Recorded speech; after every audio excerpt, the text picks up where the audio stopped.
খাদ্য পুষ্টি সংক্রান্ত আজকে আমাদের দলের কাজ ছিল শর্করা। আমাদের দলের কাজ শর্করা, কার্বোহাইড্রেট। প্রথমত শর্করা যে খাদ্য উপাদান সর্বাপেক্ষা সহজ পাচ্য দূষিত হওয়ার পর কম সময়ে তাপ ও কর্মশক্তি উৎপন্ন করে তাকে শর্করা বা কার্বোহাইড্রেট বলা হয়। কয়েকটি সংরক্ষিত খাদ্য উপাদানের মধ্যে প্রথমেই আছে ভাত, আমাদের বাঙালির প্রধান। তারপর হচ্ছে গম অর্থাৎ আটা, ময়দা, এসব তৈরি খাদ্য যেমন রুটি, পরোটা, পাউরুটি ইত্যাদি। তারপর হচ্ছে আলু, চিনি এবং সবুজ শাকসবজি। শর্করার কাজ করার শক্তি যোগান এবং সর্বাপেক্ষা কম সময়ে তাপ ও কর্মশক্তি উৎপন্ন করে।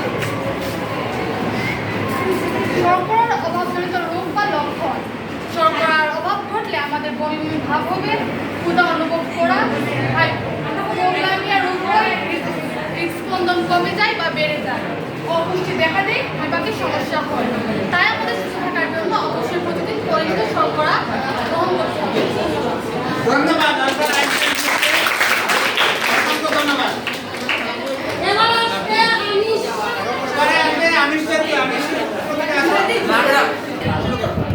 আসসালামু আলাইকুম। আজকে আমাদের খাদ্য পুষ্টি সংক্রান্ত কাজ নিয়ে দলীয় কাজ দেওয়া হচ্ছে আমাদের গ্রুপের নাম এরিস্টটল। আমরা আজকে আমিষ সম্পর্কে লিখেছি।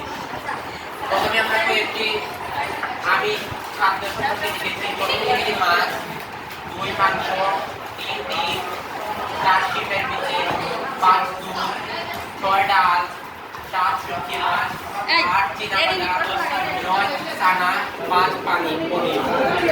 এখন আমি কথা বলবো আমিষের কাজ।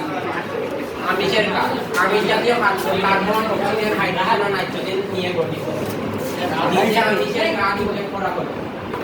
শরীর গঠন করতে সাহায্য করে, দেহে ক্ষয়পূরণ করে, রোগ প্রতিরোধ ক্ষমতা বৃদ্ধি করে।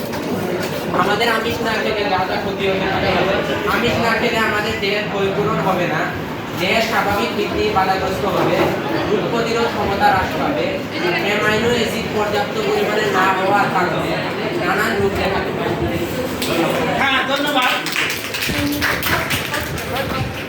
আমাদের দলের নাম হচ্ছে আমাদের দলের কাজ ছিল ভিটামিন জাতীয় কয়েকটি খাবারের নাম হলো মটর, গাজর, মূলা, লাল আটা, ফুলকপি, পেয়ারা, কাঁকড়া, কমলা, টমেটো, লেবু,